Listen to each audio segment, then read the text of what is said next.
We're live. Hello, dear Starshines. Christina here with Rise of the Multidimensional Human in Lightbody Academy. Welcome to today's lunchtime chats.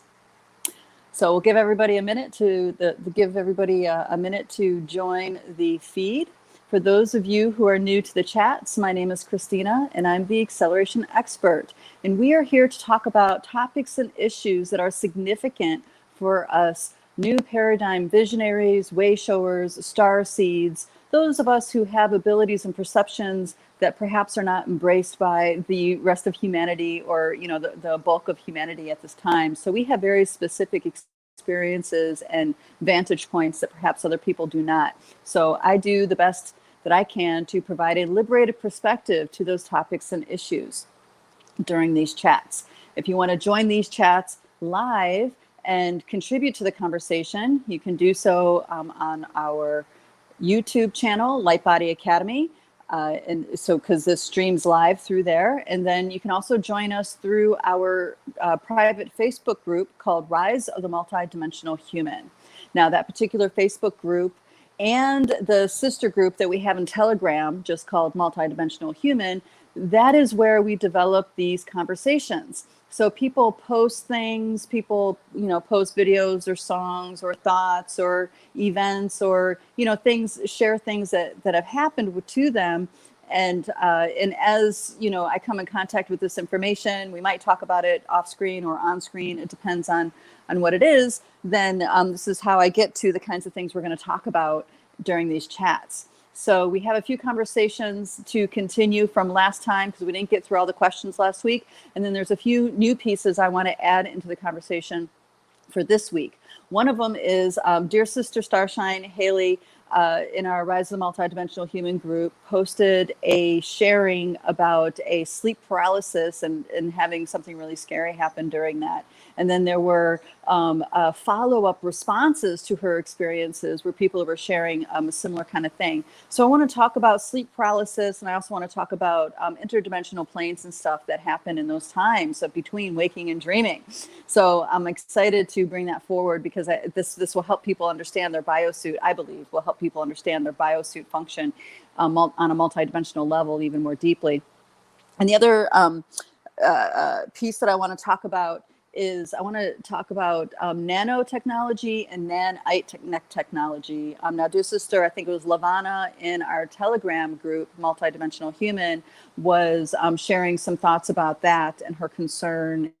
And then in another group, there was a conversation where healers were sharing success in mitigating the different side effects, different issues that have arisen with a particular encouraged act that people are being pushed into doing, and then also with graphene oxide and stuff like this. So I want to share the different experiences that I learned in that group as well with you guys. So you can recognize, there are things that we could be doing. We're not powerless in the situation at all. We actually have more power than we realize. We have more abilities than we realize when it comes to nanite technology. And then there was one more piece. Hold on, what was it? Oh, yeah, there was one more piece. Let me draw it up because I'm not remembering the exact wording here. It had to do with, it had to do with being swayed, knowing what your truth is, but then finding yourself all of a sudden feeling differently or feeling swayed to just having a very different perspective. And maybe that perspective opened you up to ideas that you weren't open to before. In a lot of ways, that's what we do here, except what happens is that I do an activation to broaden the lenses, to clear up the lenses so you can be more available to seeing things differently and then find what your truth is about that. But in this particular instant, well, there was 3 instances that came together that built this particular topic. And that is, as empaths, we're highly sensitive to the energies of people around us, right? We're highly sensitive to what's around us. And we often will resonate with people who aren't necessarily in alignment with who we are and our best interests and stuff like this. And the worst example I have is, say you're at a bar and all of a sudden that person that you thought was really gross and you totally wouldn't give them the time of day, later on the night, all of a sudden starts looking a little bit more attractive, right? Why does that happen? It's not just because you are influenced by the alcohol or whatever's going on. There's actually an energetic exchange that's happening. So empaths are particularly aware and susceptible to those kinds of energy exchanges. So I want to talk about that so we can get clear on what's going on. Some of the advice that I've seen given to empaths around this kind of centers around empaths not valuing themselves enough. And that is true to a point. But if you don't understand the energy exchange that's happening, that's causing this, then every time an event like this happens, it just fuels the fire for your own self-doubt and your own lack of worth. You know what I mean? So I want to give you guys another perspective so you have another way to work that kind of energy. So it's not all about just you not appreciating yourself or respecting your own truth. Okay. There's a lot more going on than that. All right. I'm going to say hello to dear Starshines. Hello, dear Kitty. And hello, Spirit Bound. Welcome, welcome, welcome. I don't know, our Facebook crew doesn't seem to be showing here. I know you guys are there, but if you're here on Facebook, go ahead and say hi. Let us know what's happening. Let's see. Let's go ahead and, there's one more announcement I have, and I'm going to leave the link in the comments. And that is the introduction to the 9-dimensional lenses within our bodies, the introduction to those teachings is about to launch tomorrow, and I'm not doing this through this Facebook group. From our channel. We're doing it through the Pyramid Spiritual Society Global Academy, which means you register through them, and it's a free introductory. You register through them, and then the streaming is through them as well. So this is to not only support the movement, but it's also to help, expose more people to the teachings of the 9 dimensions, because this truly was the vision that Barbara Handclough had when she was teaching these. It wasn't just about for the initiated. It was open source code for all humans to awaken to, okay, and be empowered by, okay. So this is, in an effort to keep feeding that vision of open source code teachings that are profoundly awakening, but then also to support the Pyramid Spiritual Society, because that's a movement that has been going on for decades. And the whole idea is, how can a lifestyle that humans can live where we are no longer contributing to the suffering of others, we are contributing to bringing more peace, deeper compassion, and rising up to another level of our humanity. And the premise is, the vehicles for that lifestyle is meditation, vegetarianism, and the use of pyramid technology. And this is the use of pyramid technology in conjunction, of course, with life force energy, in creating a space for heightened consciousness to be able to become so. Because as you guys know, there's a lot of fields of disruption that are going on. But when we create a field within a field within a field, then it can be pristine within that field, and we can reach very high levels of consciousness. So it's using pyramid technology for that, but then also using pyramid technology to clean water, so people can have clean water to drink, and to also for storing seeds. So the movement is including feeding humanity, supporting humanity's well-being. Okay, so I'm happy to contribute and to support that particular movement as well, because I feel like that's important. We all have an impact here. We might be the individual, the single person, but everything that we do has an impact on the society and the world around us. And that movement is something that, has been going on for a long time, and a lot of people have joined and decided to step up and do their part in creating a better world, their part to serving humanity and making the potential for a better life for others. Okay, so that is the Pyramid Spiritual Society Global Academy, and I'm going to paste the link in there. So if you guys are interested in doing that training, you can join. And it's different than it's similar to what we do here in the chats, but it's also different, because I'm going to be diving in more specifically to the nuts and bolts of of the lenses and, how to connect with the different keepers and stuff like this. This is like an introductory before a teacher training, because later on in 2022, we're going to do a teacher training. So you guys can go out there, whoever feels drawn, called to this work, can feel fully equipped and capable of facilitating their own activations for their communities. Imagine that if we have, a couple thousand more people going out and doing these activations. It's all, feeding that resonance. And this is exciting to me, because this is what it is to carry things forward. Our vision for ourselves, for our spiritual path, the expression of our spiritual path is never just about us. It might start off about us, but then as we walk in that path more and more and more, we start recognizing the importance of feeding the generations to come, nurturing the circumstances to be a benefit for future generations, not just our personal life stream, but other life streams that will come after us. So this is a really a big piece for humanity to wake up to. The other thing I want to say about that before I dive into the activation is this is also how the powers that be work. Okay, the powers that be that organize the shenanigans that's been going on, that have been facilitating endless war, that have been setting up systems that rape and pillage and exploit resources of third world countries, that destabilize regions. They also work in a similar way. Their vision is something that starts with depending on how far back you go in the documentation, some say as recent as 150 years ago, but there are others that talk about these societies are sustaining a vision over many, many, many generations, and this is just a next step iteration of something that was an idea, an agenda that was set many thousands years ago. And a lot of the conspiracy energy is really noticing the past 150 years. So all these power players are working in unison for a vision that generation after generation after generation have been feeding, have been perpetuating forward.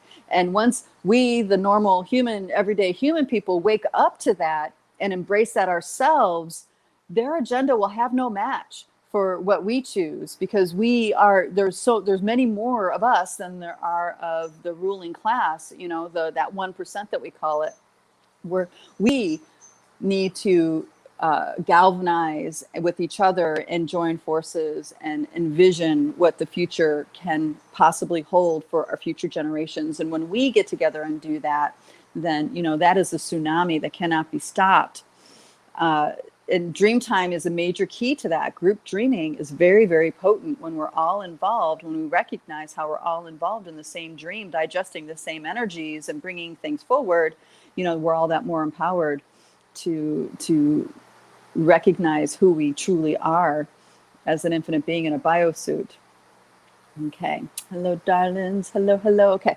All right. So, here we go. Let me know if the sound is okay, guys. We're going to go ahead and dive into the activation part, and we're going to keep doing the nesting doll as I started doing a while ago. So we have our outer nesting doll, our outer space holder, which we can call the Mother of God. We can call the galactic mind, the Milky Way. Okay, this is also the galactic plane from which the organizing forces emanate out of. Okay, those organizing forces that emanate out of this nesting doll and into the dimensions within it, the layers within it, is a creative force that organizes everything on this inside.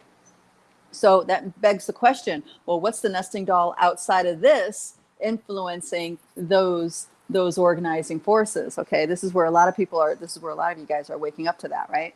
What's being beyond the galactic mind? And there's many, many things beyond the galactic mind. Okay, but this particular model that I'm using, I stop at the galactic mind because this is where the galactic mind is the outer nesting doll that every human with a body has access to. Every human DNA has access to this outer nesting doll. There's some of us who have cultivated perceptions and abilities that go far beyond this. And that actually probably most of you in this group have done that.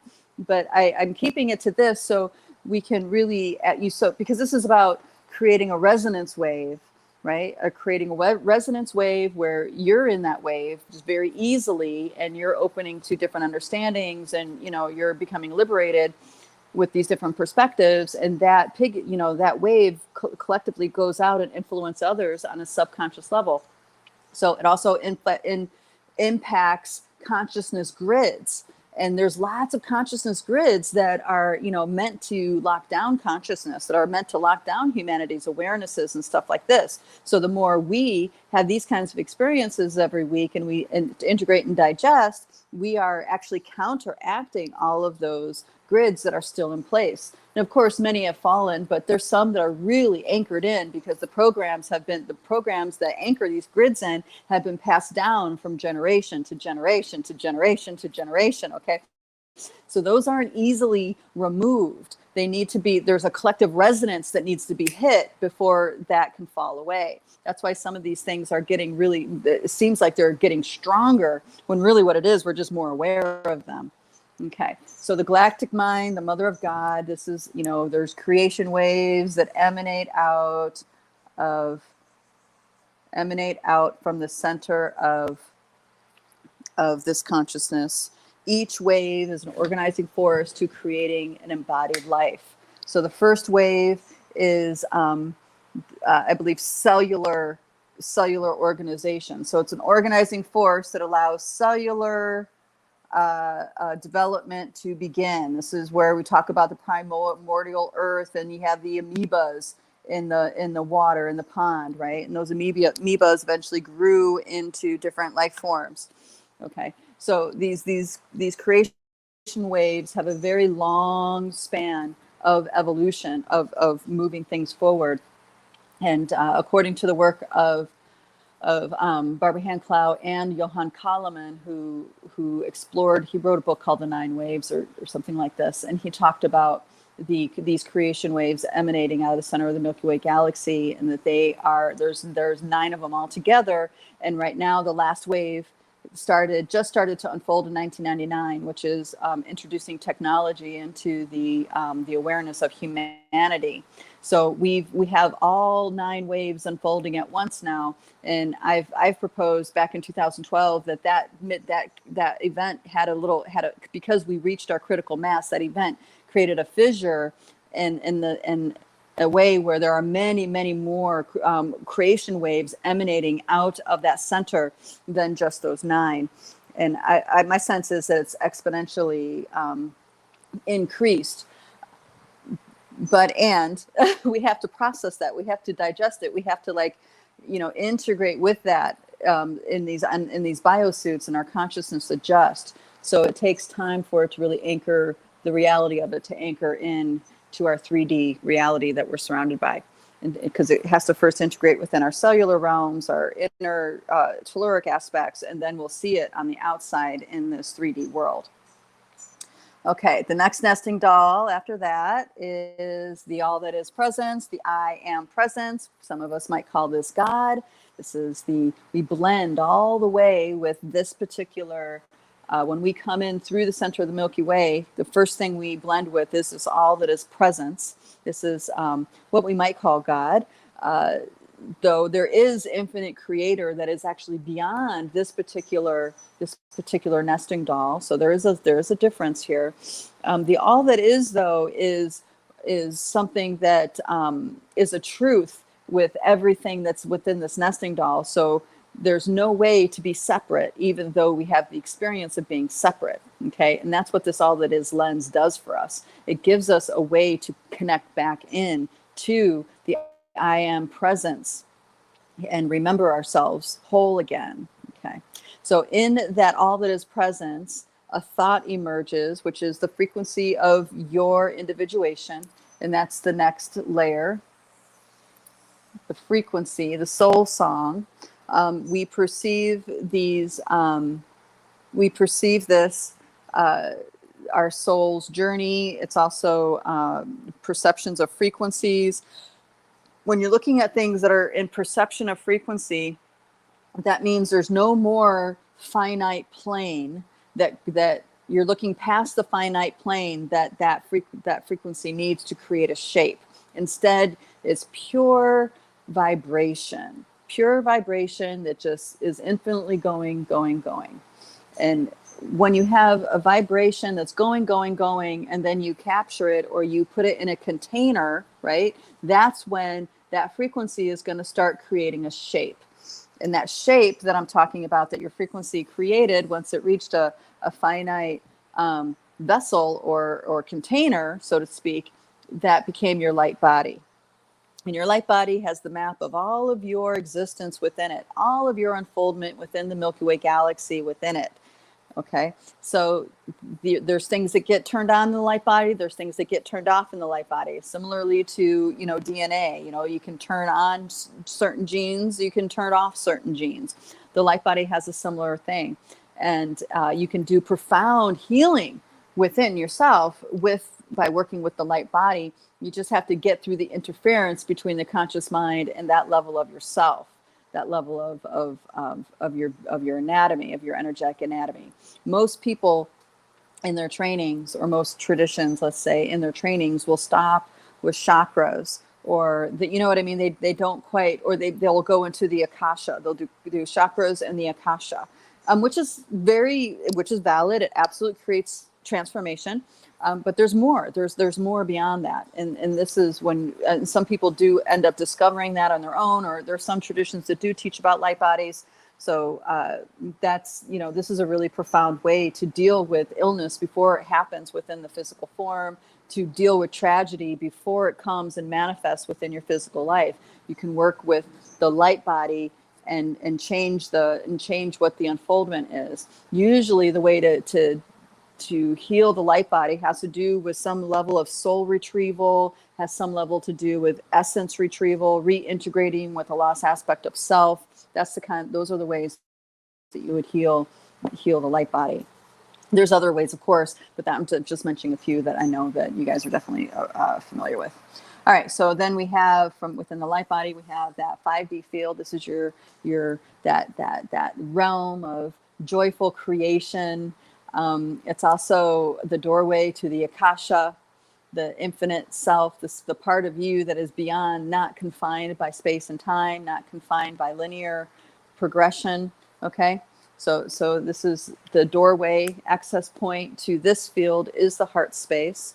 When you are in the heart space, when you're in the vibration of love, creativity, and joy, when that is dominant in your energy and you're perceiving through that lens, there's an infinite nature there. There's a timelessness that's there. Okay, it's essential that we're in that timelessness state when we're accessing information that's in the akasha or in the light body or beyond. Okay, so this is a very important doorway for us to work to clean up, and oftentimes there's a lot of heartbreak that needs to get healed in order for us to have a full-on access with this particular lens.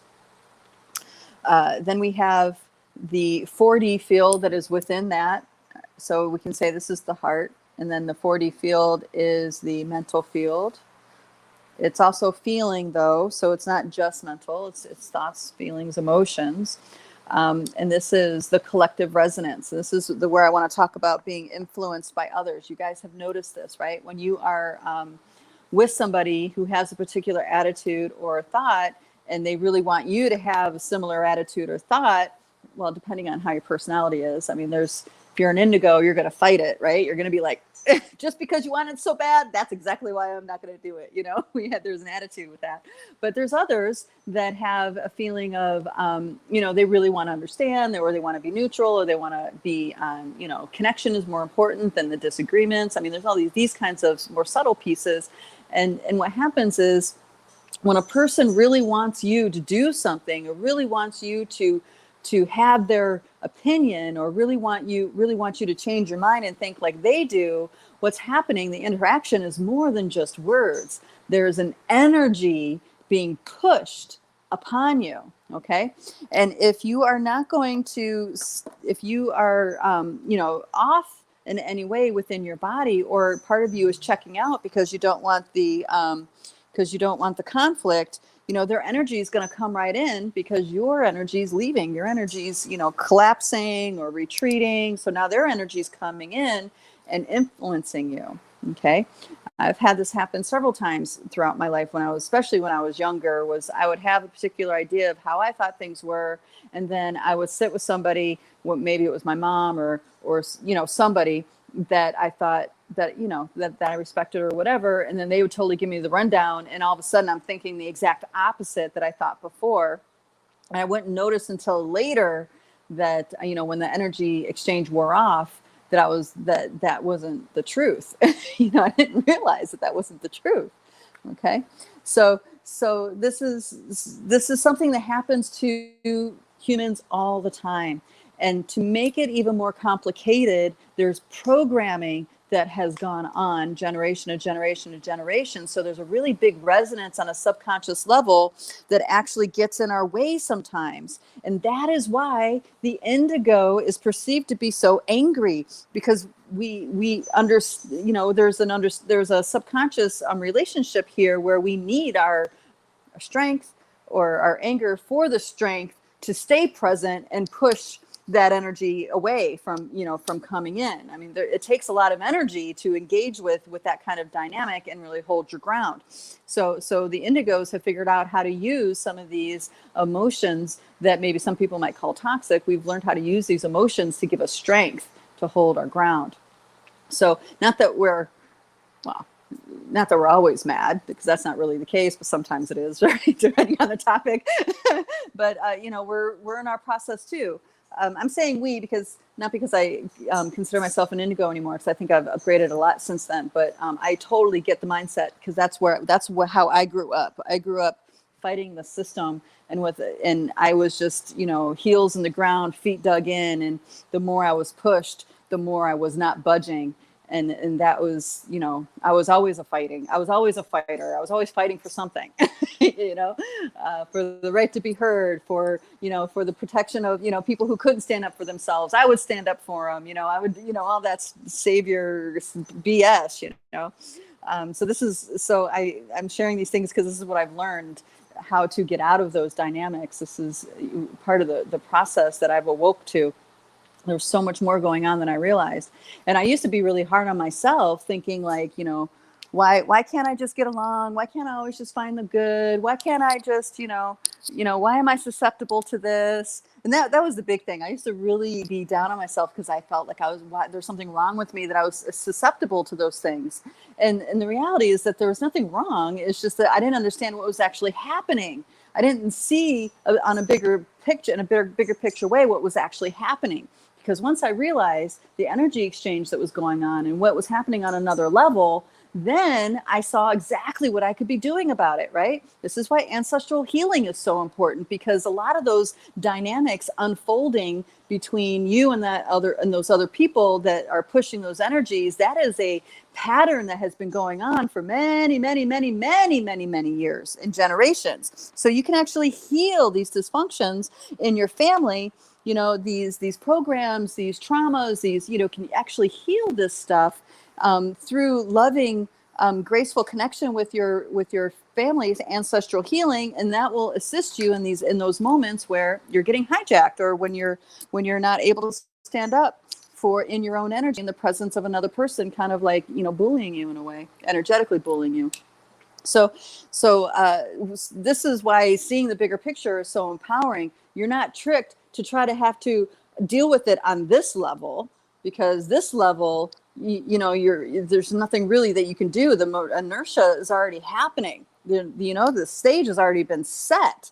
But when you deal with it out here in the Akasha level, in the Lightbody level, then the stage isn't already set anymore. And you can take advantage of that and make different decisions, because you can see them clearly in the moment. This is what it's all about, is being empowered in the moment of it's happening. It'll start off recognizing things after the fact, but once you get going in the moment, awesome, right? Awesome. All right. Spirit Bound says, definitely identify with that indigo nature. Oh, and I think there's a sign of horns there. So that's Aries too. Woohoo! Fire, fire, volcano. Very cool. Spirit Bound also says, yeah, feels like being besieged on all sides. Energies attempting to infiltrate, alter my perceptions, and compromise my geniusness, my genuineness. Yes, thank you, genuineness.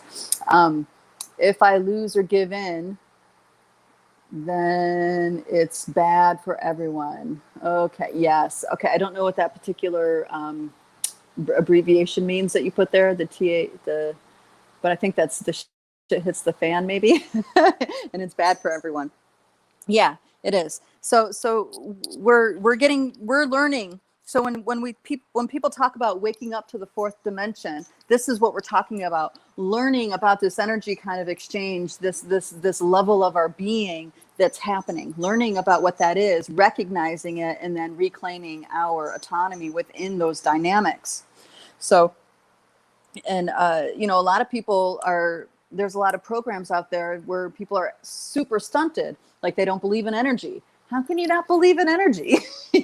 You know, it's like, it's truly, this is ignorance to science if you think that energy doesn't exist. I'm talking about energy exchange, emotional energy, mental energy. If you just dip in a little bit into that world, you will have an experience validating that energy exists, right? So, but that is a program that certain types of humans really gravitate towards because for many reasons, right?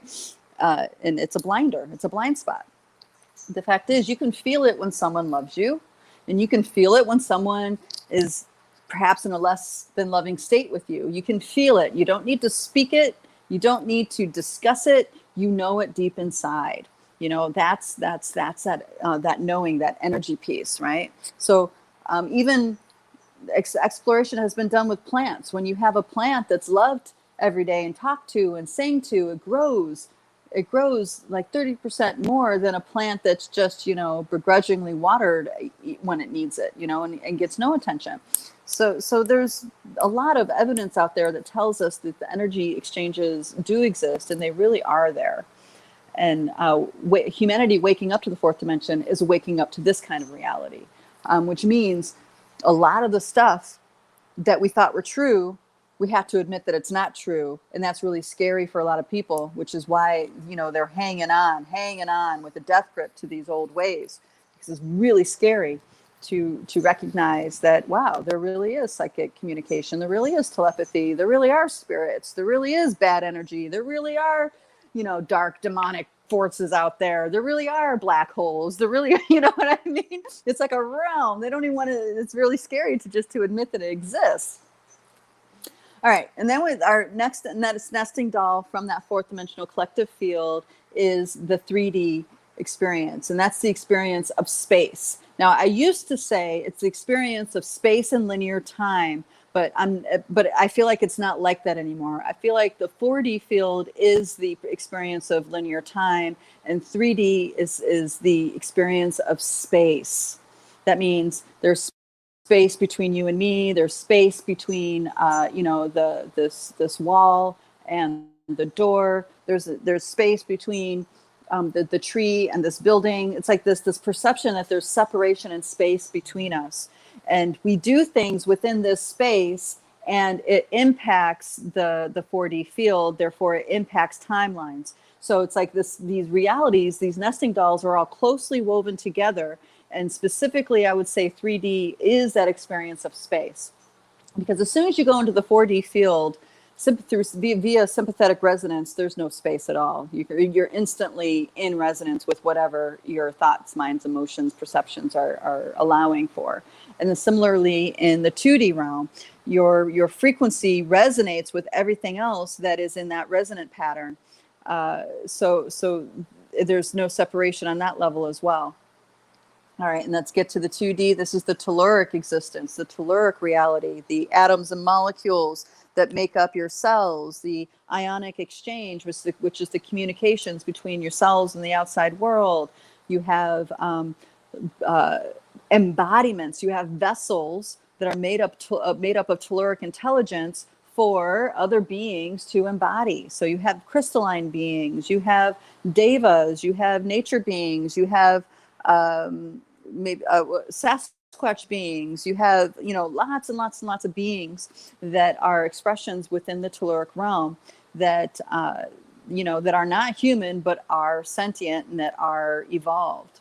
So the telluric realm is a level that we are meant to be masters of, but through the conditioning and training, we're taught that we're not. We're taught that we're a victim of the telluric realm. And the great narrative to point at is allopathic medicine.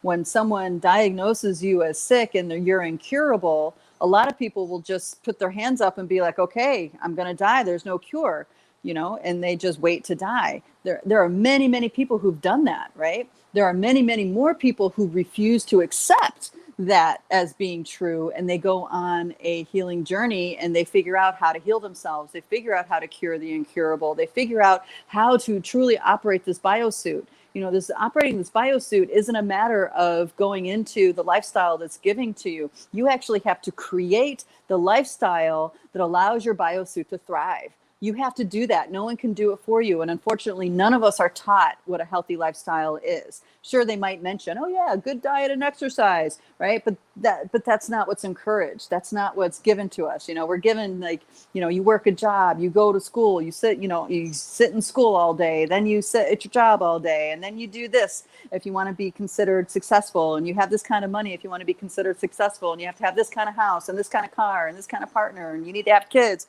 If you want to be a successful human. And none of that is true. None of that is true. So many people I know who've walked that path and at 50 years old look back at their life and are completely miserable.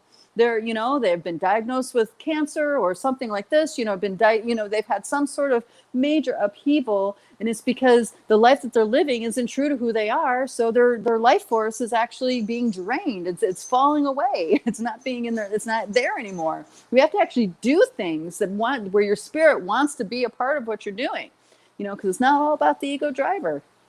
So these are really important aspects. And this also ties in with being susceptible to nanite technology or not. When you have a lifestyle where you are thriving, where your heart is thriving, your spirit is thriving, you generate a lot of energy. You generate a lot of light, of life force, of love. And your magnetics are strong. Your electromagnetic field is strong in its resonance with love, right? With your higher part of your being.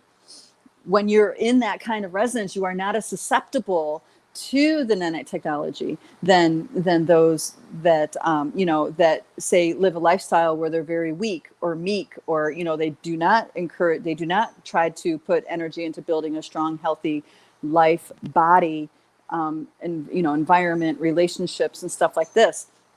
A lot of people close up. And the more you close up, the quicker you age, the quicker you oxidize. And it's through the oxidation that these nanite particles can thrive, because the more acidic you come, the more, there's a lot of metabolic reactions that happen when you're acidic. And that's the energy that these nanite pieces use to strengthen their position. Some of it is, actual bots. Some of it is just magnetic particles coming together to create a shape that has a resonance. Now that shape that it creates resonates, and anytime there's an electromagnetic transmission happening that is meant to connect with the resonance of that shape, you'll be impacted by it, right? So it's important for us to understand how to operate the biosuit and understand that we are the ones in charge. We are the ones in the command of this biosuit, not this outside stuff, okay? There are people, and I've sat in meditation with them for periods of time, that actually go into darkness for long periods of time so they can completely withdraw from all stimuli and only allow their essence, their light, to influence and interact with their cellular aspects. And they actually do cellular reprogramming from the inside. Okay, this is a process that is been around for thousands of years. Masters have been using it for a long, long time, and it's now available to the lay person, you and me. Okay, because we need this kind of technology. We need this level of understanding in order to reclaim our biosuits for ourselves, to reclaim our position as the masters of this temple. Okay, so there is a lot of programming, there is a lot of influence, but we are not without options. We are not without recourse. All these things are made available to us. It's just a matter of us being driven and committed to finding them and working the pieces that we see work for us. Okay, all right, dear. Okay, thank you. Dear Spirit Found elaborated what that meant. Thank you. And also, when I say energies with normies, it makes them a little nervous. When I say vibes, they're a little more open for accepting. I'm more of a surfer dude, I guess. Yeah, vibes. Yeah. Throwing shade. Yeah, our younger generation has words to describe what I'm talking about that's other than energy, which is fascinating, right? Really, really fascinating. I find it fascinating. All right, then our very center here, the very center nesting doll is that all that is the mother, let's say call universal mother consciousness embodied as the heart and mind of Pachamama, Mother Earth. Now we call Mother Earth for a reason, okay? Mother Earth. It's not Father Earth, it's not Brother Earth, it's not Sister Earth, it's Mother Earth. This is it's touching on an archetypal expression that is a deep, deep truth within us.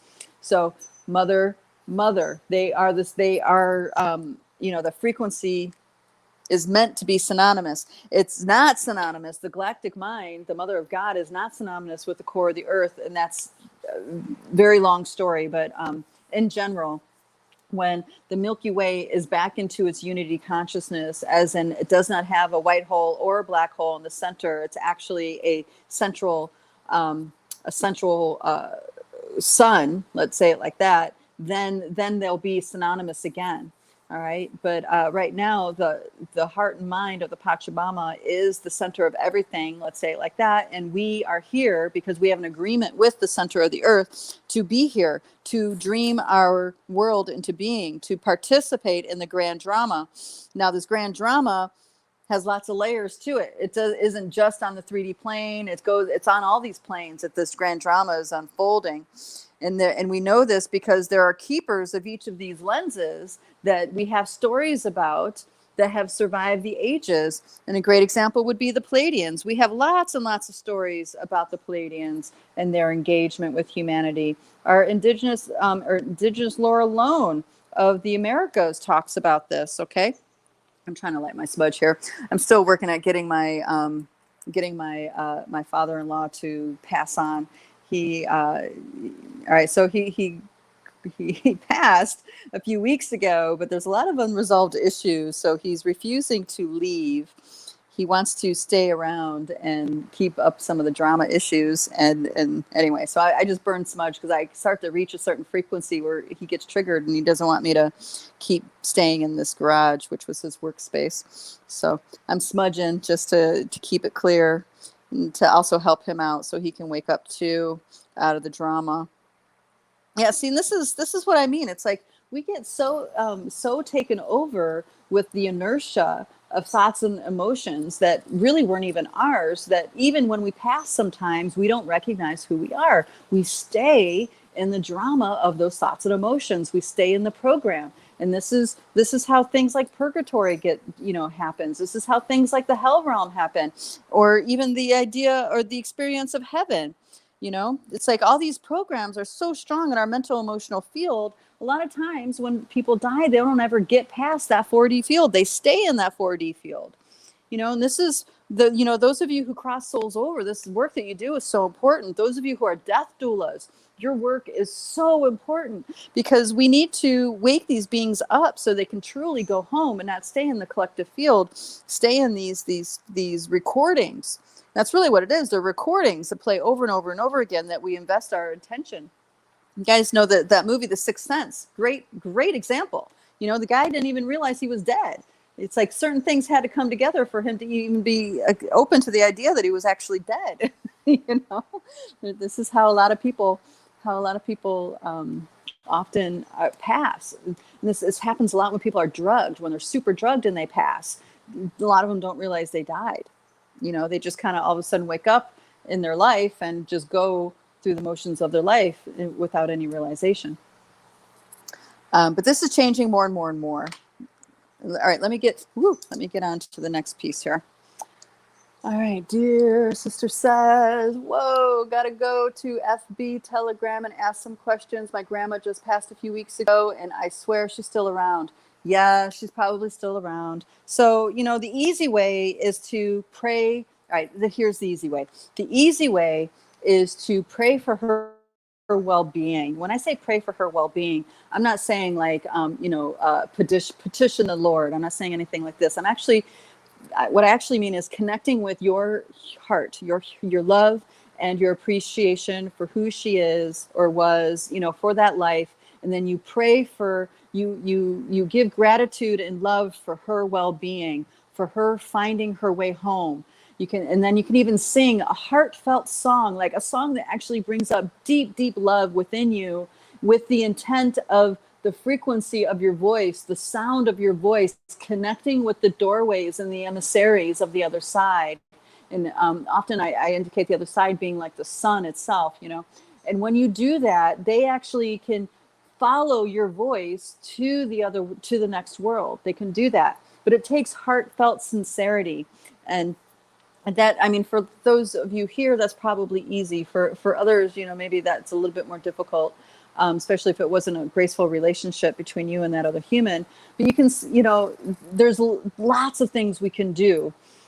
Sometimes they're holding on for a reason because they didn't get to say goodbye or something like that. So when you're in that prayer mode of love and gratitude for who they are, when you're in that state, you'll start to get inklings to things, and you can let them know it's okay. You'll tell mom, or you'll tell brother, or you know what I mean? You just kind of like let them know that you've heard the message and you'll convey it.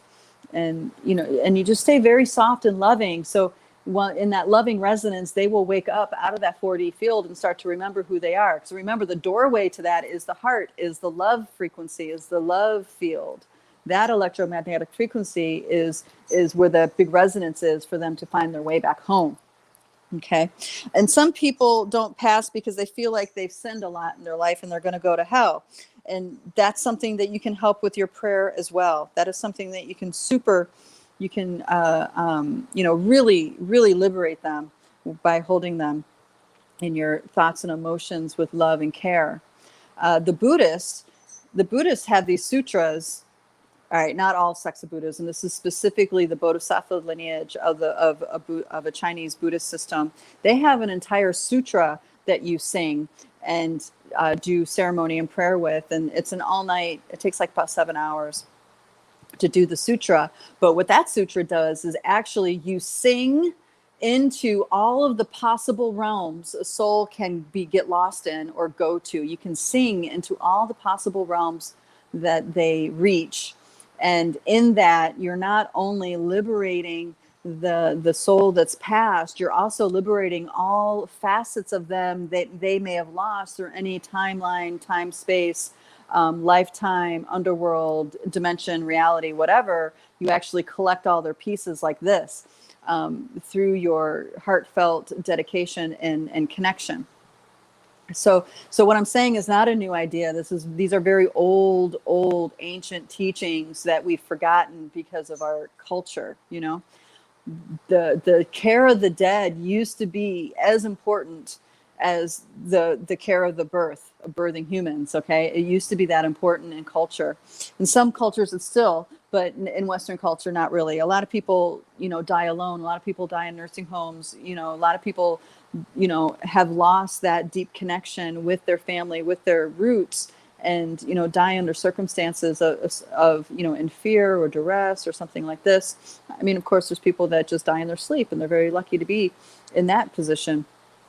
So everything that we can do, can help the whole, and it's easier than we think. Yeah. So if you're a Mesa carrier, if you have some kind of medicine bundle, if you have some sort of sacred singing that you do, or chanting or toning or anything like this, you can do that with the intent of opening the doors for them to go back home to their beloveds, whomever that may be. That includes them waking up out of who they thought they were. you know. All right.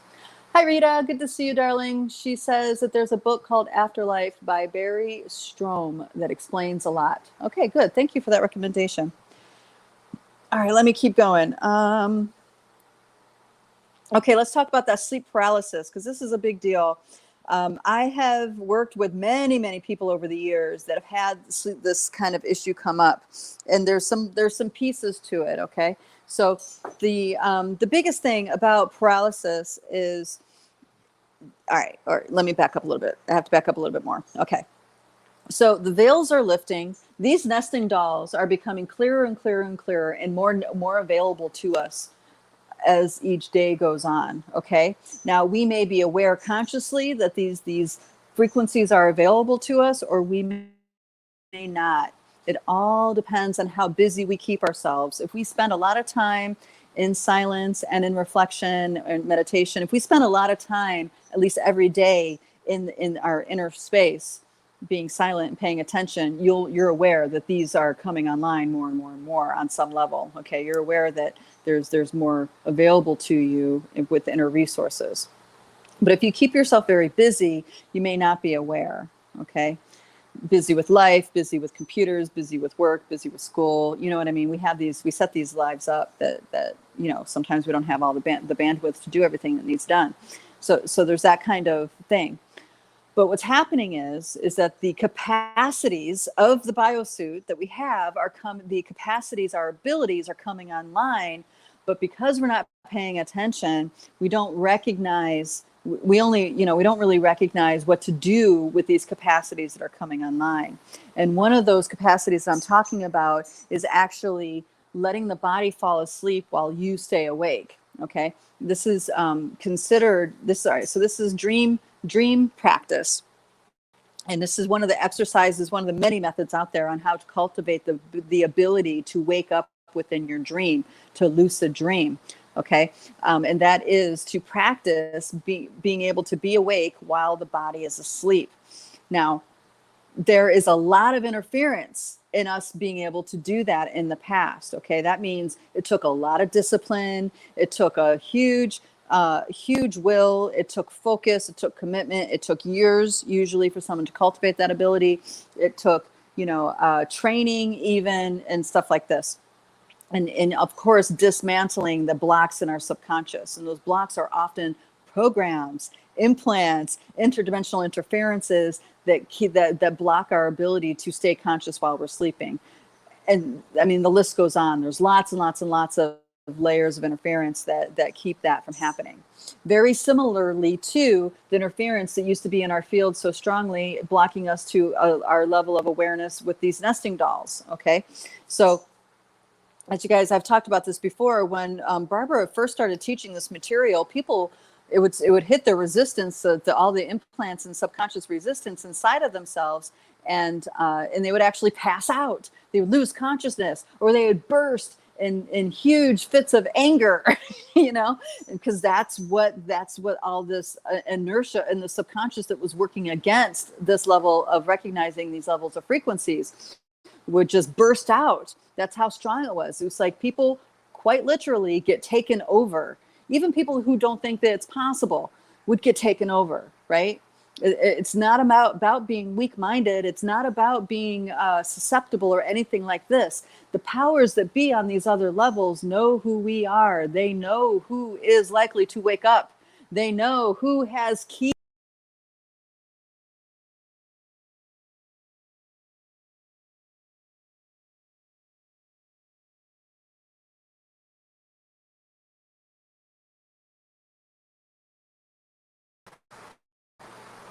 Okay, we're back.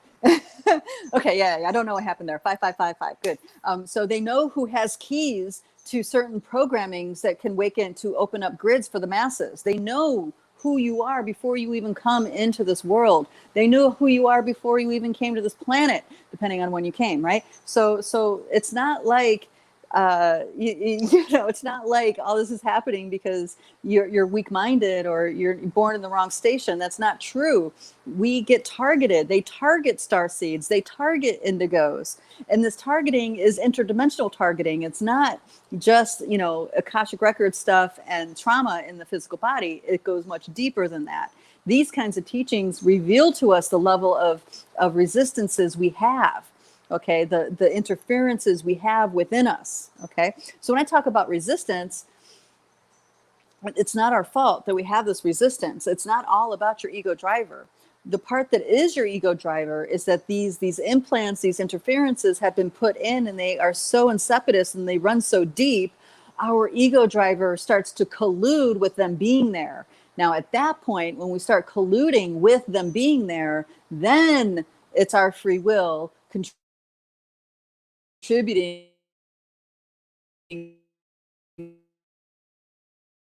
to the blind spots. Them being there in the first place is there's no fault to be found. It's just to understand energies. The star seeds, earth seeds, all of us are slated to wake up to certain aspects of who we are, and the resistance to that doesn't want that to happen is meeting us head on, full on, so that doesn't happen. And yet here we are still winning. So here we are still waking up anyway. Okay, so don't worry about the fact that it's happening. Don't get upset about the fact that it's happening. Understand that you are very powerful, and the more you do what you do, the more abilities you're going to have to, the more impact you're going to get, more and more and more. So fast forward this into the lucid dream state. When all of us reclaim our ability, reclaim our responsibility to dream, to participate in dreaming our world into being for future generations, that's where the game is completely over and the tide turns, okay? But we need to reclaim the capacities, the multidimensional capacities available to us in our biosuit. The spiritual teaching that the body is a prison, that is a lie. That is a lie. So we look forward to when we no longer have a body anymore. So we look forward to dematerializing and no longer have a body anymore. The truth is that our bodies are these amazing, exquisite vessels that when we imbue our body as deeply as possible with our consciousness, we become very powerful, potent beings. And we've had examples of what that looks like. That's the story of Jesus. That's the story of Krishna. That's the story of, these different miraculous workers. Okay? So miracle workers. I mean, we have all these saints that have come into our world that became self-realized. We have all these different, these amazing beings from the East that have become self-realized. Okay, and they showed us what the human body can do once it's fully embraced and imbued. Okay, so coming back into the lucid dreaming thing. So what happens is that when you start letting your body fall asleep, and you have the discipline or just all of a sudden the ability to stay consciously awake while your body goes to sleep, you come up against the programming, very deep-seated programming that's in our oblongata, medulla oblongata, that part of the brain stem, okay? And that is in charge of our fear, flight, fight aspects. So what's going to happen is that you have to walk through a veil of terror. If you're awake for it, you have to walk through a veil of total terror before you can get to that next level, which is actually stepping into the dream realm, okay? What creates all that terror is the programming, is the stuff we've inherited from our lineages. It's trauma dramas. It's all these things. So it's important for us to settle in such a way where we're not hijacked by the terror. We're not hijacked by the fear. We can stay in our center while experiencing terror or rage or, these really strong emotions and programs that have been put in place to keep us disconnected from stepping into our dream time. Okay. The masters that I've worked with that had mastery of dream time, they had mastery of reality, period. Okay, they had mastery of reality, period. And this is huge. These are the beings that can manifest things in the palms of their hands. We've heard stories of beings like Saint Germain and other beings that were able to manifest emeralds and jewels in their palms. Okay, they have a full command of the elemental realm via that dream state, and they can bring forward any kind of reality that they desire.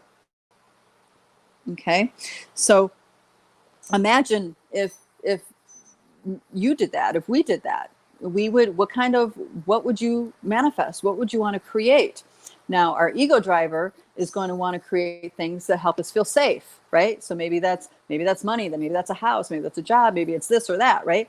But that is not the true reason for these abilities. The true reason of these abilities is to co-create with the Pachamama.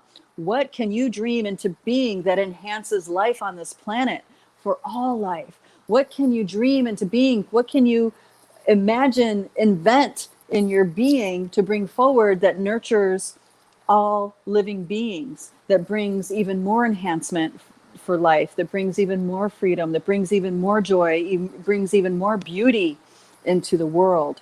Okay, so this is this is an important piece to understand how it's hijacked. If we use our abilities to continue to create things out of ego driver and personal investment, right, that's going to be finite. That's only going to go so far. But when you are using your abilities to bring beauty into the world for others and future generations, then you have so much more momentum. You have the breath of life from the earth herself joining you in those creations. Okay, because this is where the individual versus the community, that confusion has been hijacked. People think individualism takes away from the community, the wellness of the community, and that's not true. That's a program that has been handed to us. That's not actually in the truth. Because if the result is the community is more important than the individual, that means you can wipe out individuals that you feel isn't beneficial to the community. That's not feeding life. That's creating genocide. That's creating pain and suffering for people who don't conform to the program. Okay, true humanity is not homogenizing the differences. True humanity is actually seeing the differences and celebrating the differences, for it brings more richness to the party. It brings more richness to our experience. And this is what true humanity is. It's being able to resonate, welcome, and be present with, and even, dance with this newness that someone brings, rather than making the person that's different the enemy. That is training. That's not the truth. So let me sorry, I got on a tangent there. Let me first let me get back to the lucid dreaming part. Oh, dear, Rita is chiming in. She's saying, my first attempt at Sasquatch contact, I woke up middle of the night with them over me. They were surprised I woke up. Then they put me into a deeper, then they put me out deeper, an ET with him, had an ET. And then I wasn't scared nor terror, just amazed. Okay, so all right, so then that could have been already past that veil of the Abdullah Oblongata. So when you're already in the dream and you wake up inside the dream, then you're already past that veil, which is cool. Because that's how most beings have access to us to communicate. Most beings, I'm talking about interdimensional beings, elemental beings, cosmic beings, that's how they are most easily, that's the platform for them to contact us, is through the dream state, which is yet another reason why it's so important for us to cultivate a healthy relationship with our dreams. Okay, so what Rita is sharing about contact with Sasquatch, this is you'll hear this a lot among Sasquatch experiencers, that they were coming into their dreams. They were working with them in their dreams first. Then maybe they started to see things in different parts of nature and communications like that. It's because the stage has already been set. The person's consciousness has already been primed, so to speak, to perceive the frequency of who they are. So once they're in the waking world, it's not such a leap. Okay, so there's that kind of thing. But when I'm talking about, that's exospecies communications. ET communicators also have a similar thing. It's like you might see a UFO and convey a message to them, psychically or in meditation or whatever, and then that night have a dream about talking to ETs. You know, that's really common. It happens a lot. And that's why people who start off as critics start doing these things and they have these experiences, they very quickly turn into experiencers of the whole movement, which is really cool, you know? So the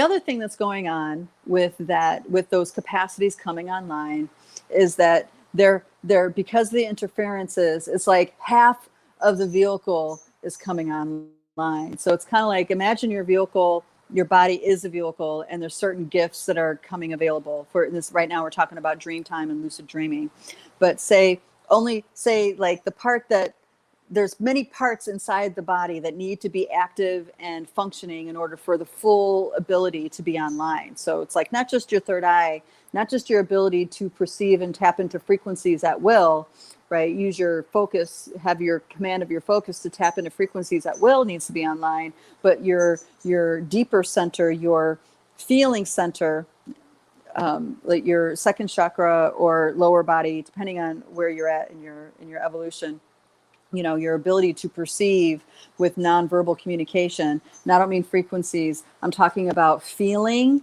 sensing, okay, stuff like this, more primal perception, vehicles of perception. Those also need to be online.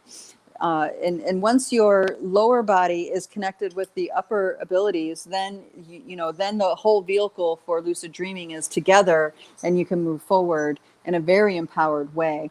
But what's happening is that people are waking up in stages. So maybe the third eye just came online, or maybe just the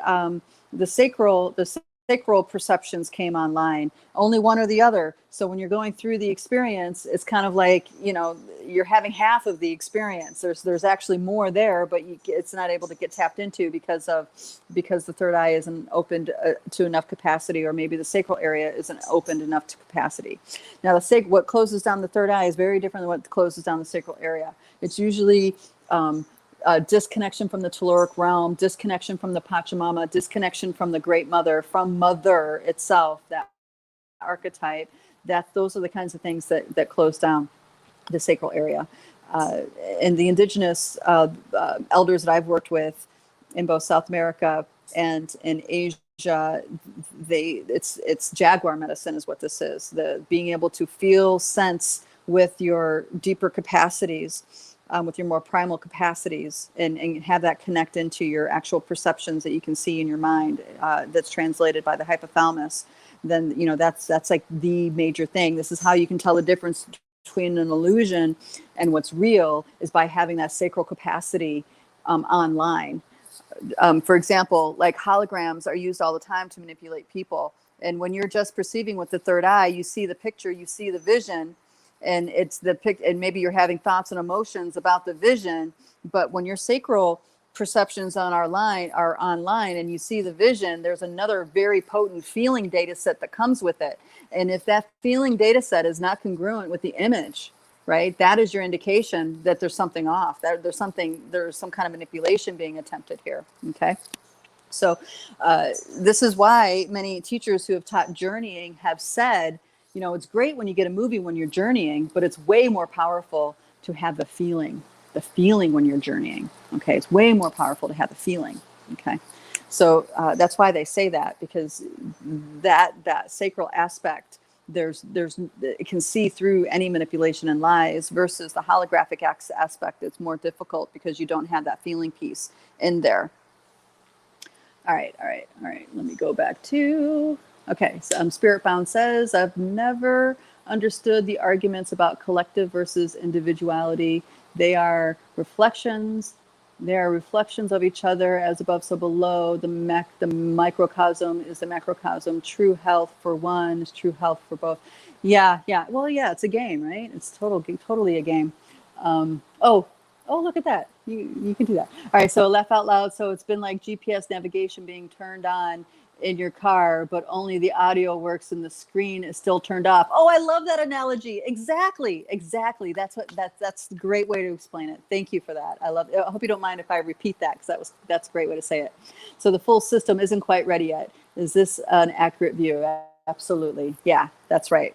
So this is why our spiritual work is so important, because we are going to constantly do that shadow work, do the things that our ego driver does to hold on to blind spots. We will address those pieces and wake ourselves up out of that game, so we're more and more online.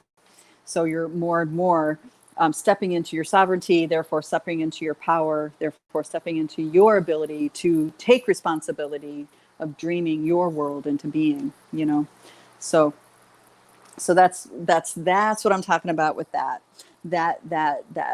interference within the Abdullah Oblongata, that you know, I feel like I'm saying that first word incorrectly, but you know, who knows, that fear, terror threshold that has to get passed through.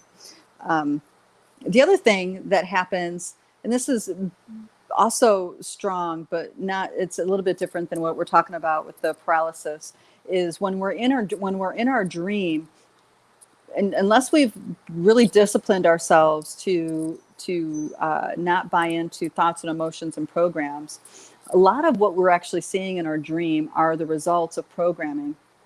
This is why I talk about that 4D field. That's this field right here. All right, so we have 3D, 4D. This 4D field, this distracts our dream time, because our attention and our motivation and our thoughts and feelings, our drive, our focus, our will is redirected to the priority system that they've given to us in this 3D world. Okay, so these things that happen in that 4D field is that hijacked level of importance that we've been given, that we've accepted. But when we can unplug from that and go through our dream without that kind of charge, we'll actually start to see that there's a much bigger picture unfolding behind the veil of the dream. And that is really what we want to connect to. We want to realize that this veil here is what is on top of this other frequency we're getting from our higher self or inner self, essential self, or however you want to word that, right? And so in this way, the more disciplined we become in not engaging with these stories as being so true that we need to focus on them, and we're able to let go of that story as being the truth, we can then get to those rabbit holes where those other kinds of transmissions are coming through, because your higher self, your inner self essence, is on your side, is working with you. It's just the programming in the way is working against you, and that's what we're sorting through. How to get out of that veil, how to get out of that programming, so we can really be with the truth of who we are, which is master creators in an infinite body. You see what I'm saying? Yes, thank you, darling. Thank you. Oh, all right. Oh boy. Okay, so I'm going a little bit over.